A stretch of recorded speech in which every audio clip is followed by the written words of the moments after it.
All right. Welcome back from lunch, everyone. Hope you had a good meal. Let's get right into it. So, yeah, if you want to get in touch with me, here's my information.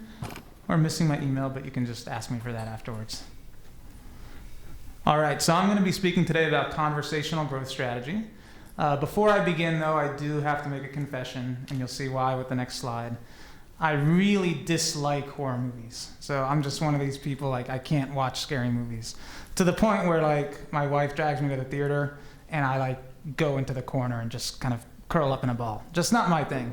But I am a sucker for love flicks. So that's why we've decided to make this whole discussion a love story rather than a scary story. You'll see as we go through the rest of the presentation that a lot of times when you work with chatbots, when you have conversational marketing, when you want to speak to companies, it can very quickly turn into that horror story. That's not what we want to do here. We want to keep it in the love story phase. So that's what we're going to look to accomplish here with the rest of this presentation. And hopefully if anyone does dabble in chatbots or in conversational marketing or goes back to your company, your customers will feel like they've gone through a love experience rather than a scary experience. If you do want to get some more information that's a little bit more interactive, you can go to our webpage, saltedstone.com/conversations, and you can learn more about it that way as well if you want to follow up past my presentation. So, the old model was a slow, bumpy, and expensive experience. And I'm going to quickly just do a little role play here that shows what that would be like. So I've got my friend over here who works for a cochlear implant company. And back in the day, you might go door to door selling medical devices, and it would be something like, "Hey, how you doing today, sir?" "All right, I'm doing very well. I have this amazing new cochlear implant that I think you would really love to sell as your doctor's office or hospital. How about you buy it? Let me show you my case over here. We've got 5 different models. You can spend hundreds of dollars or you can spend thousands of dollars, but they're great opportunities to sell a product. Why don't you buy from me right now?" I'm feeling a little pressure right now. Exactly. So that's the old school model. Is you had door-to-door salesmen, you go to the Sears and you've got the salesman that's like, "All right, let me sell you a vacuum cleaner. How about this? There's like these 50,000 features and models and specs." So that no one really likes that, right? That's not a good experience. So the new model is fast, flat, and free. We have self-service, it's open 24/7, and we get a chance to try it first. So what that looks like is you can go to a website, you can check out a company's digital presence, you can look at your own spec sheets, you can look at your own product pages, you can chat via live chat, via a chatbot, ask them your questions up front, you can sign up for a free trial, you can sign up for a demo, you can see a demo yourself online, you can look at videos. You don't have to deal with any annoying salesperson. That whole experience, out the window. So that's what we're looking to accomplish here, and that's what conversational marketing allows us to do. So how do you do that? First, you make an impression. So I'm going to get through how we can make a good impression here in the next few slides, but that is the key, and just put yourself in that perspective. And I know yesterday there was some comments around how certain chatbots really don't work very well, or live chat experiences. And just to put that in perspective, I recently went through a situation where I found a really cool product that I was really excited about. I went through, I checked it out, I scheduled a demo. It's now 2 weeks later. I've yet to hear back from them. Even if they came back to me now, even if it's the most amazing product in the world, I'm never going to do business with them because they made a bad first impression on me, that I wanted to talk with them about their product and they just rejected me. So they're out. So you need to make a good first impression when you're talking with potential customers. One of the reasons that's such a key is a brand is what people say about you when you are not around. So for example, when I had this exchange over here, he was generally nice to me in person. That's how most people are going to be. But I guarantee you, when he talks to others about that experience, he's going to say, that salesman guy was not a very pleasant experience there. I'm done with that guy. I would advise you not to talk to him either. So you don't want your brand to be in that realm in people's minds. The last thing you need is for someone to think that it was such a bad experience that they're going to tell all their friends that you never want to speak to that guy again. So this is just to keep your attention. I really don't know why we put that in there, but I figured it might grab everyone's eyes and keep them focused. So So now I'm going to go into how we make that good first impression. So many of you may be familiar with buyer personas. I'm going to go into that a little bit more detail here.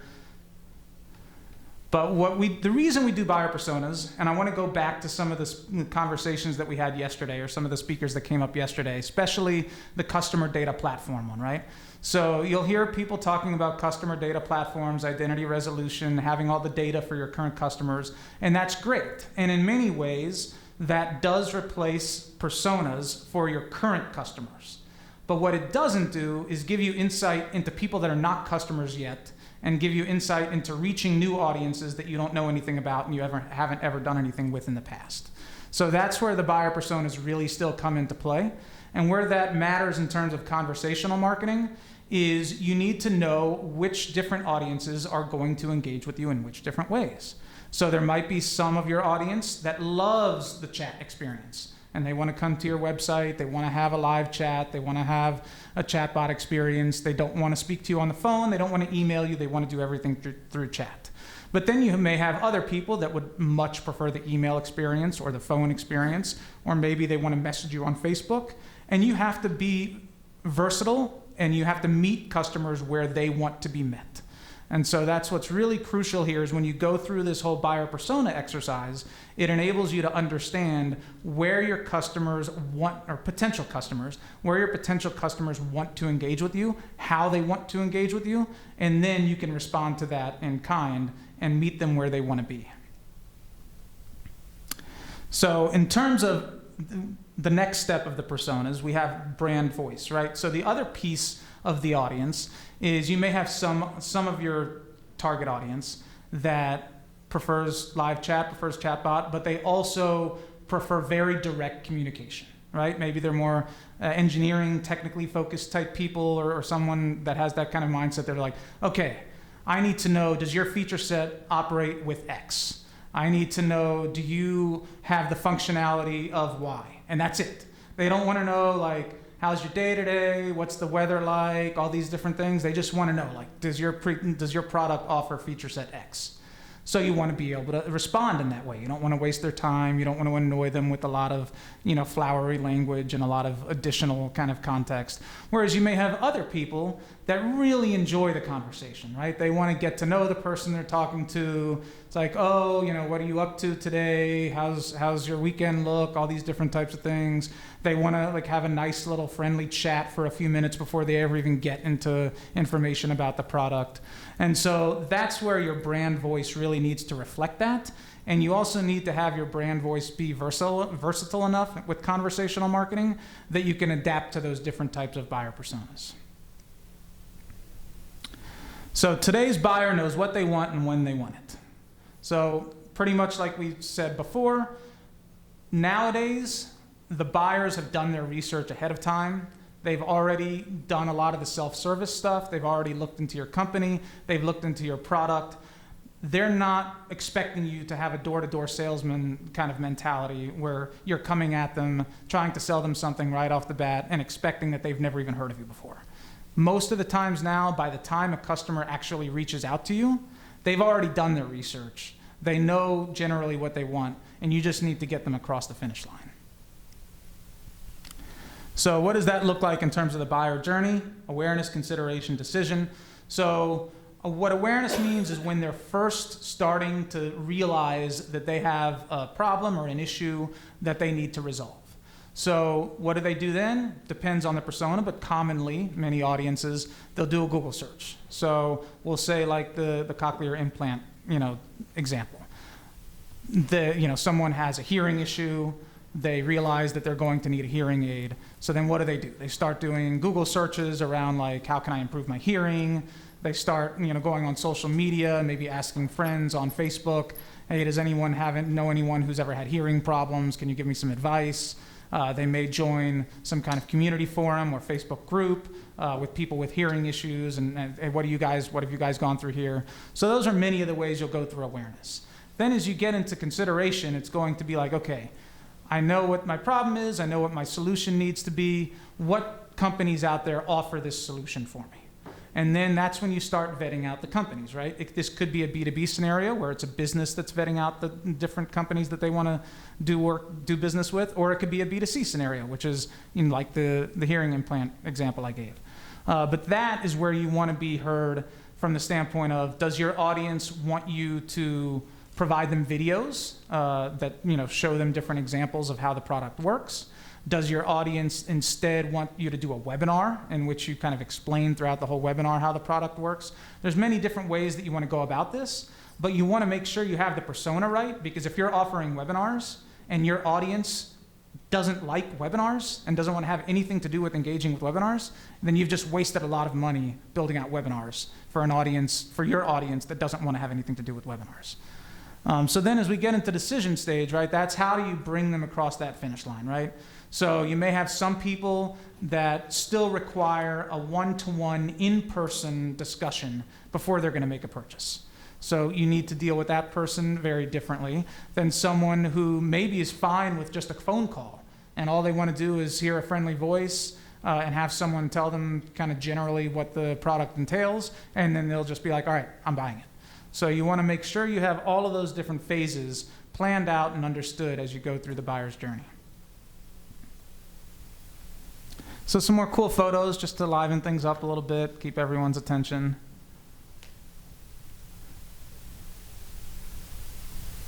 All right, so as we go through the buyer's journey, this goes into a little bit more detail of what I was mentioning before, but it can be all the way through this journey, there can be several different touch points, right? So this is why you need to understand your personas, and also why you need to have such a broad picture vision of your conversational marketing. Because they may start out with a live chat, then they may disappear for a week. Then they may come back and watch a video on your YouTube channel. Then they may disappear for a week. Then they may come back and look at a product page on your website. Then they may disappear for a week. Then they may ask their friend on Instagram with a DM, hey, I really heard good things about this ear implant, and I know that you have some experience with this. Can you tell me something there? And so all of these different things are occurring in the background. You may or may not have visibility into all these different things, but you want to be available for them in all these different platforms as they're going through this experience. So for example, if they do the Instagram thing and you have an Instagram page and then they DM you on Instagram and they're like, hey, such and such product, I would like to know more about how your product works. If you then don't respond on Instagram for 3 weeks, you're out. So you always have to be mindful and thinking of where your personas are, where they want to talk with you, where they want to engage with you, and then respond to them. So the old school way of thinking about things was a marketing funnel. So the way a marketing funnel works is you get people, then you bring them down through the funnel. So they're first just learning about you, then you qualify them, then you turn them into, then you ship them from marketing to sales, then hopefully you close them, then maybe they go to a customer success or customer service team, and then that's what it is. But the new way of thinking about it is the flywheel. So you've got the customers in the middle, but then it's always ongoing. So marketing and sales and customer support are always ongoing in a circle, and they're not siloed. The experience doesn't end once they become a customer. It just evolves and continues, right? So maybe once they're a customer, you still want to do marketing to them. Maybe you've got another product that they could really find valuable. Maybe you've got another service that you think would really be helpful for them. So it never stops with the current flywheel model. So marketing qualified lead, your first conversation. So when you look at it this way, as I said, when you make a first impression, sometimes the first impression may be that they've immediately come to your website or come to your Facebook page and they message you right off the bat. What's going to be more often is that they've done a lot of research on you, like I said, and they've started to figure things out a little bit, and they have some questions for you, and they're prepared. So with your first conversation, you want to be prepared and meet them where they are. So for example, if they come to you with the implant example and they tell you, okay, so what's the range on this implant? Or what's the lifespan of this implant? And then you respond with something along the lines of, oh, well, I'm just a customer service associate and don't know the answer to that question. And so let me get back to you in a week and see if I can talk to someone who actually understands what's going on here. You're out. So I'm sure everyone has probably had that experience. I know even just recently I had an experience again where I wanted to talk with a potential vendor, and I had a very basic question for that vendor, and the response I got was like, oh, well, that's not my area of expertise, I'll get back to you. And then I never heard back. They're out, right? So you really have to get these basics like under control. I know sometimes it sounds almost kind of silly, and I almost feel silly saying it up here, like, oh, duh. Like you actually have to follow up with people and be able to provide them with decent answers. But when you look at it in reality and you look at it in practicality of what's happening in day-to-day life, it really is shocking and stunning how frequently companies just don't get that part right. So just the very basics of being able to respond to potential customers and give them information that's useful, that goes a really long way. So as we go into some of the technology and continue talking about some of the different platforms and ways people reach out to companies now. So chat has emerged as the center of the mobile universe in particular. It doesn't matter whether it's Facebook Messenger, Twitter, WeChat, any of the different platforms, texting. Chat has become a common mode of communication, especially as mobile has taken off. Another one, if anyone here is like more in the B2B space, that's really grown is Slack. So Slack is you may use within your company as kind of your messaging tool, but it's also not just a messaging tool from internal teams. There's Slack channels and Slack groups now that are public that almost serve as old school forums used to. The way Facebook groups do. And so there's ever emerging ways that people are using this tech. So just a quick chart that shows here kind of how the messaging app ecosystem is taken off. So you can see the big four social networking apps, and then you can see the big four messaging apps. And as you go through the years here, the messaging apps have actually started overtaking the social networking apps in monthly active users. So what are some ways, and these are a couple of examples of things we've done with clients that were really effective. What are some ways that you can interact with potential customers, give them that opportunity, like we said, to engage with you, to learn more about you, without having that really obnoxious, like aggressive sales experience? So one of the ways we did that was for a company, ResMed, we created a free sleep assessment. So you have a chance to answer a series of different questions, and then based on the way you answer those questions, you get a sleep assessment given to you. So this is a little bit like one of the examples that was talked about yesterday, but it was really effective for us. So as you can see here, you fill out a quick form, you get started, then you go through the assessment. Gives you a little bit of an example here. So if you've been told that you snore. So very seamless experience, harmless, the kind of thing where I'm kind of a sucker for surveys and love taking them, so it's an enjoyable experience.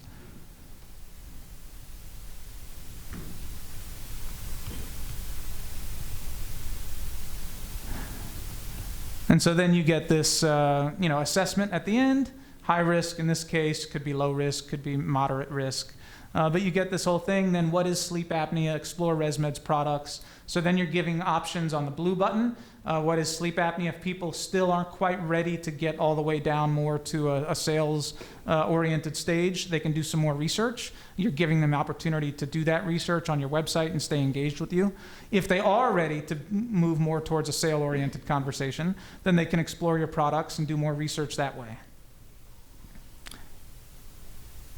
So what were some of the performance we saw there? So from a conversion standpoint, we saw a 40% conversion rate on that landing page. Just to put that in perspective, the industry average is around 4% for this market. And so 40% obviously better than 4%. I'm a really smart math guy here. But that landing page performed really well from a conversion standpoint. Leads-wise, even better. So leads tripled. And we had 150% total increase in leads from that, and then 25% increase, or 25% of those leads went on to actually become customers. So very, high conversion rates here. And the reason is because even though it's not technically conversation from the standpoint of like you're speaking with someone, you're giving your potential customer the opportunity to engage with you in a meaningful and valuable way that doesn't come off as that aggressive, obnoxious sales experience like we described earlier.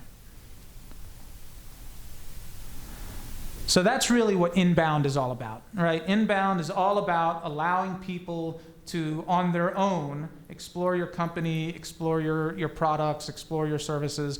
Let them make the determination of when they're ready to speak to you, and then you're prepared to speak to them once they've reached out. That's really inbound marketing and inbound sales in a nutshell. So once they do get to that sales stage, how do we then build the relationship? So that's the next key point here. So we want to be omni-channel, like we said. So we want to be available to them wherever they are. So let's use a retail example. We want to have available for them an e-commerce site.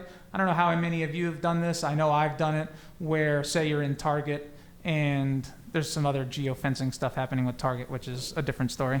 But say you're in Target and you're like, okay, it says this item is 20 bucks. You go on your app, you see like, okay, can I get a discount? Can I get a coupon? All of a sudden on your app, you see like, wait, this like product is like 12 bucks, right? Not $20. So then you're like, all right, well, I want to get it on my app. And so you really, even within the in-store experience, that e-commerce site is going to play a role because people are going to be checking your e-commerce site even when they're in the store. It's a very common scenario. Same thing with online marketplace. I've been in Target before, seen the $20 price tag, gone on the Target app and seen it for $12, then gone on to Amazon and seen it for $10, right? So they're doing this whole experience all the time, no matter where they are, no matter what they're doing. So you need to be available to them on all these different channels. Same thing with social networks. And the same thing, so then also with word of mouth, right? So if I then go to you and I tell my friend, like, you know what, like, I saw this item that was $20 at the Target store for $12 on the app.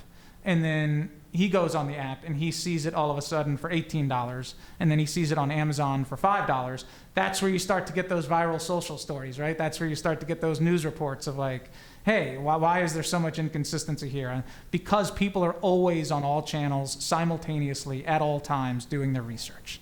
That's just how it is. And the old model, I'll throw in here as well, the old model of people are on their iPad or their laptop or their phone for specific use cases, it's just not true. People are seamlessly going through between device no matter what.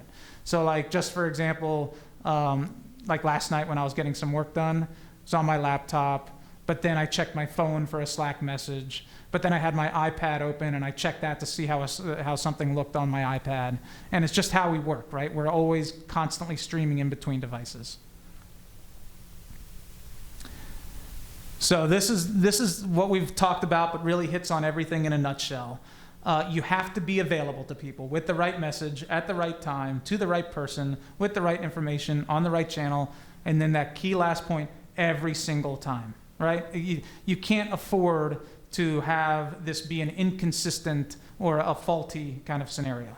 The moment that you start not doing this stuff, and someone reaches out to you on a live chat or hits you up with a Facebook message or sends you an email, and then you ditch them or you reply or someone on your team replies in a way that's not satisfying to them, boom, that one person tells a couple people. That becomes 3 people. They tell a couple people. That becomes 10 people. And all of a sudden, you not doing it right just that one time has a snowball effect, in which case your reputation suffers and you're already starting to get some backlash simply because you failed on one customer interaction. So in terms of specifically with chatbots, there's a lot of, we're in the early nascent stages of chatbots, I'll put it that way. So right now, chatbots are a hot button term. Everyone wants a chatbot in marketing circles. Everyone wants to say they can do chatbots. But the tech is still evolving. It's still improving. There's a lot of good tech options out there. I'm happy to discuss those with anyone after the session if you'd like. But it's still very early on, and so you cannot expect a chatbot to fully replace a human right now. So this is one of the most common mistakes that companies make, is they'll build a chatbot. They think it's going to be a silver bullet and solve all their problems. And then within 5 seconds, you try to use the chatbot and you're like, okay, it already failed. I was trying to get an answer to this particular question and it's just not working for me. So you need to have very specific narratives and very specific use cases for your chatbot. And then you need to be able to transition that quickly to a live person, right? So a chatbot is great at like, what's your name? What's your email? Is there a particular part of their website that you would like to see or visit? Is there a particular, article or area of interest that you'd like? These kinds of very basic questions, you can build a narrative around a chatbot and have it very simply respond to those kinds of questions. But as soon as it veers into, instead of like, okay, what is the name of this product you offer? And I'll use an example of a former client I worked with. They built chatbots for cars, for car manufacturers. So they built a Kia chatbot. And so when you use the Kia chatbot, it would work great for like, okay, how much is the Kia Optima Model X? Great. But as soon as you asked, okay, do you have the Kia Optima Model X in brown exterior with leather interior and then child locks in the back seats? Done. It just can't handle that kind of query. And so then you've got a negative customer experience, and then you have to go through that whole scenario. So you want to make sure your narrative is set in stone and you've got very specific use cases for your chatbots.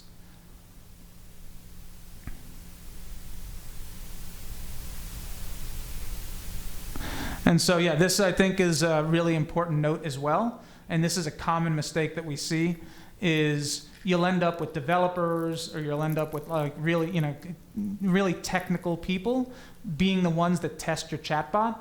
And so they tend to have like a scenario where they understand how the chatbot works and they understand its limitations. And so they'll make excuses for it, right? Like, oh, well, how could anybody possibly expect that it would know that, what the color exterior of brown is with child locks in the back seat and interior of leather seats? That's way beyond the scope of a chatbot. So you get those technical people thinking that way. So oftentimes the people that you want to have test and that provide you the most value are the least technical people on the team, right? Because that's going to be most of your customers. Most of your customers are just going to go to the chatbot and ask some basic questions and expect you to give answers. And if you can't give the answers, they're going to be like, this is broken. They don't care about the technology behind it. They don't care about the science behind it, about the AI. They're just like, this is broken. And those are the people that are your customers. So you really want to keep that in mind as you're building out chatbots. So some bot considerations: time to live, shared knowledge, and scope. So time to live is pretty straightforward. Shared knowledge is, again, when you're building a chatbot and you're creating that narrative, you want to have multiple experiences from people on the team helping you build that chatbot so that you can get the perspective of someone who's thinking of it from this mindset or from that mindset, so that you can have a chatbot that's functional beyond just one person's solo tunnel vision. And then scope I'm going to get into here right now. But first I will go into acceptable TTL. So as you look at this with chatbots, right, that's less than a minute. If you're interacting with a chatbot, you expect a response in less than a minute. If you get a response like 10 minutes later, you're gone. You're not sticking around sitting on a chatbot for 10 minutes waiting for somebody to reply to you. And then it just goes up from the SMS, email, voicemail, fax, and then snail mail, of course, is a much longer time frame for response. But it just goes to show you, as we've evolved digitally, how much faster people expect to hear back from you. And with a chatbot, it's instantaneous. So scope: standardize, contextualize, optimize, personalize, and empathize. So standardize, kind of like we described. You want to make sure that your chatbot is standardized. You can't. You run into too many technical problems if you try to build a chatbot that's going to do 80 different things and solve 80 different problems, right? You need to have your chatbot be very specifically focused on the use case at hand, and that's what it's best at handling. Contextualize. So again, you need to know the context. So like that car example I gave, is the context that you're using this chatbot to provide potential buyers information about the features and functionality of your car? Or are you using this chatbot instead to help people schedule appointments at their dealer to get an oil change? Very different chatbot experience, right? So you want to build your chatbot in such a way that it's focused on those different experiences and contextualized. Optimize, so you want to constantly be testing these things, right? Constantly be testing these things, constantly be soliciting customer feedback. That's the only way you can improve chatbots. I was speaking with someone yesterday from Google, and she was saying how the best chatbot experience she ever had was an internal chatbot that they built for Google employees for a very specific use case of finding old contracts.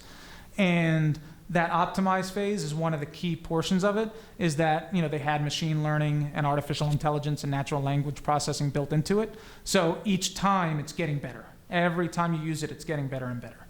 Personalize. So this one is a tricky one, and I know some of the sessions yesterday touched on this, but one of the key things you want to do with a chatbot as well is make sure that you let people know that it's a chatbot. So the worst thing is when you interact with a chatbot and it's like, "Hi, I'm Mike," and then you're like, "Hey Mike, what's going on?" And it's like, and then all of a sudden you quickly realize it's not actually Mike. It's really just a chatbot that's talking to you. That's a very frustrating experience.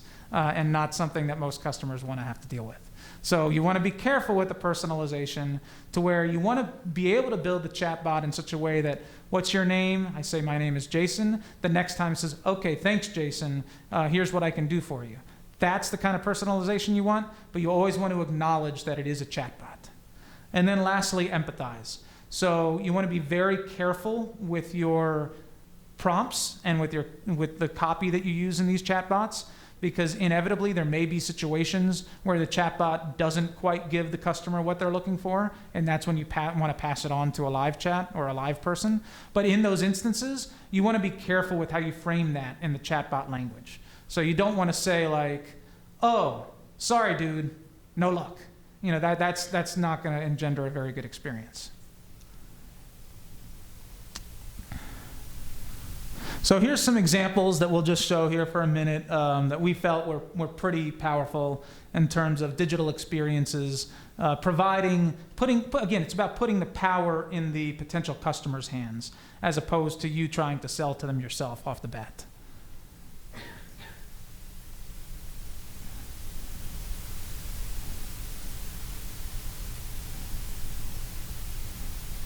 So you can see through this whole experience.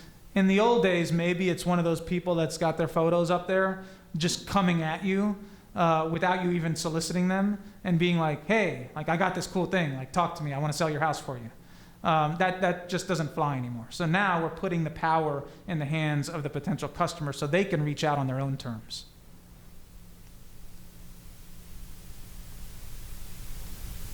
And then again, it goes across the different experiences. So it goes across the Facebook desktop feed, it goes across the Facebook mobile orientation. It goes across the Facebook Messenger experience. So you want to have it across all of these different platforms. Facebook Messenger is a great example. More and more companies are using Facebook Messenger, and more potential customers are wanting to interact with companies using Facebook Messenger. But again, if a customer wants to interact with you on Facebook Messenger, and you're like, "Oh, I didn't realize that. Like, I only check my Facebook page once every 6 weeks because I thought nobody cared about my Facebook page," then you're losing out on all these opportunities.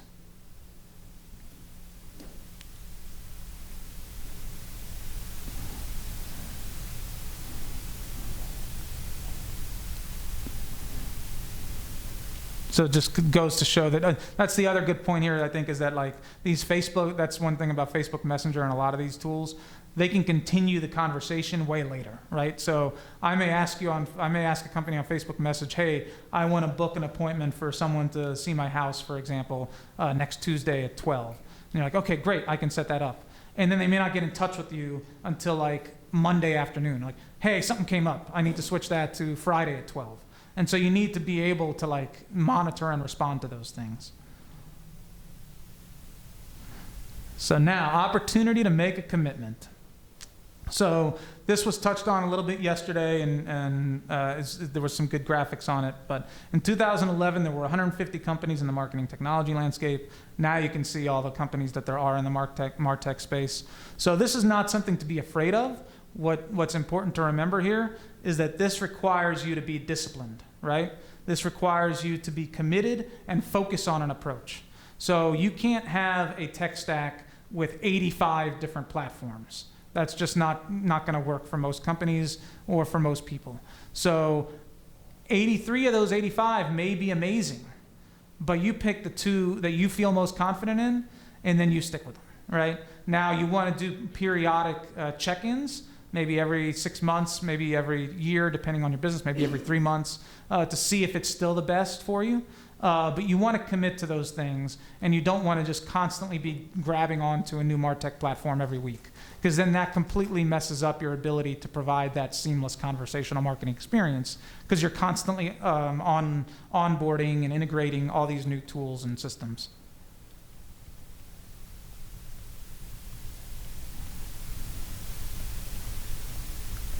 Cool. So we wanted to give one example here, a little shout out to Lyft. This was actually one of my colleagues' real life examples of how pleased he was with his Lyft experience going through kind of the different engagement and conversational marketing tools. So he had an issue.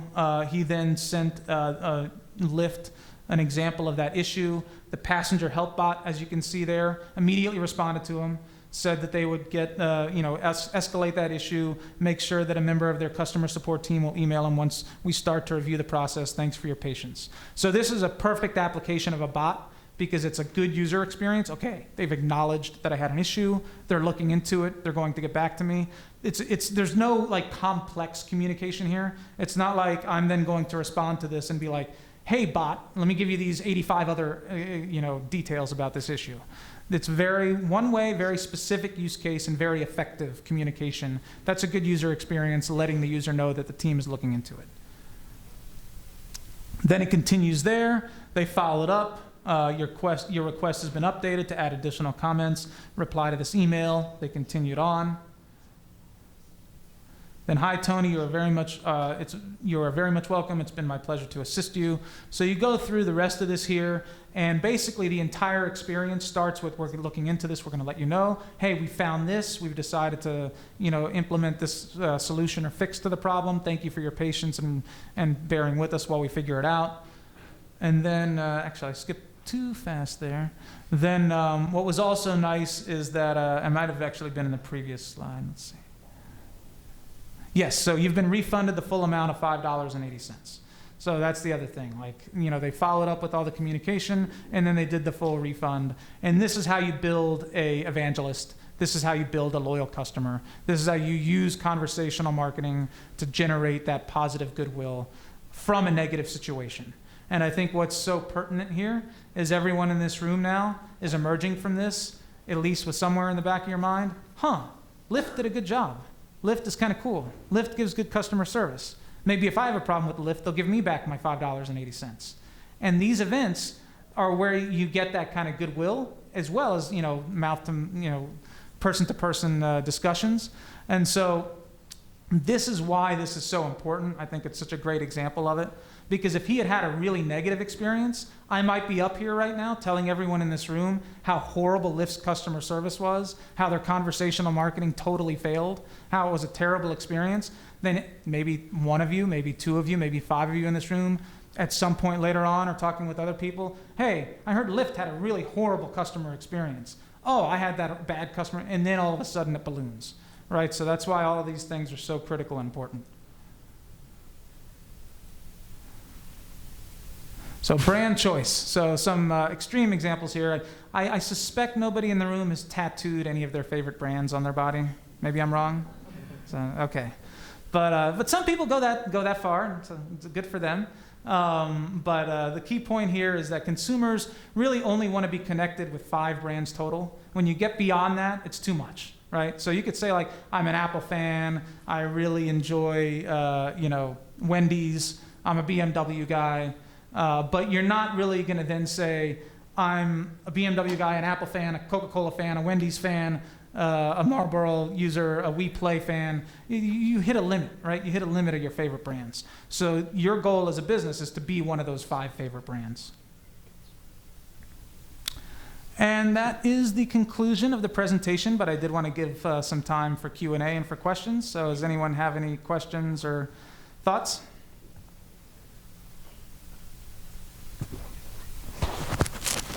I think he's bringing the mic to you. If you have a service that's 24/7 but don't have staff to answer those questions 24/7, what are your thoughts on auto responses on Facebook Messenger? We currently have one, for example, a parking lot at the airport. So Sure. even though we have that auto message, we still find people are still asking questions and getting frustrated they're not getting an answer right away. And that auto message has a phone number if it's urgent. What else can we do to kind of help that customer experience? Yeah, so that's a great question. I would say a couple of ideas. So you don't have, so that there's no staff available for the 24/7, right? Not on social media, just at the number that we provide, the control room, so we can Got it. they can call. Got it. So in a perfect world, now this may not be possible, but in a perfect world, what I would say is you'd want to integrate your systems so that the call center person could have access to the Facebook Messenger message and then be able to respond in kind. So that would be like an ideal scenario. That may not be possible. If that's not possible, what I would also say is, you know, sometimes there's the realities of the world, and you're not going to please everyone. You want to just try to do your best, but you may want to have a scenario where beyond just letting someone know to call that number, you can then follow up with like another automated message a few minutes later if they haven't called the number, and you can be like, okay, just wanted to check in here. We're not around right now, but we really do want to help you out. So if you could call this number, we're happy to assist you in any way we can. So I think those follow-up messages can go a long way because maybe they just didn't respond right away. They're busy, they're frustrated because they can't find their car, there's things going on. But then you send them that follow-up message. It just reinforces like, okay, it's not perfect, we can't give you the exact answer you want, but we still care about you enough to let you know that we're here for you and we're trying to help you in any way we can.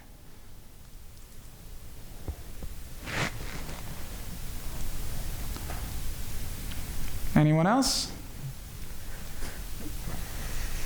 All right. All right, well, I think that's it then. Thanks, everybody. And feel free to reach out or come up to me if you have any other questions.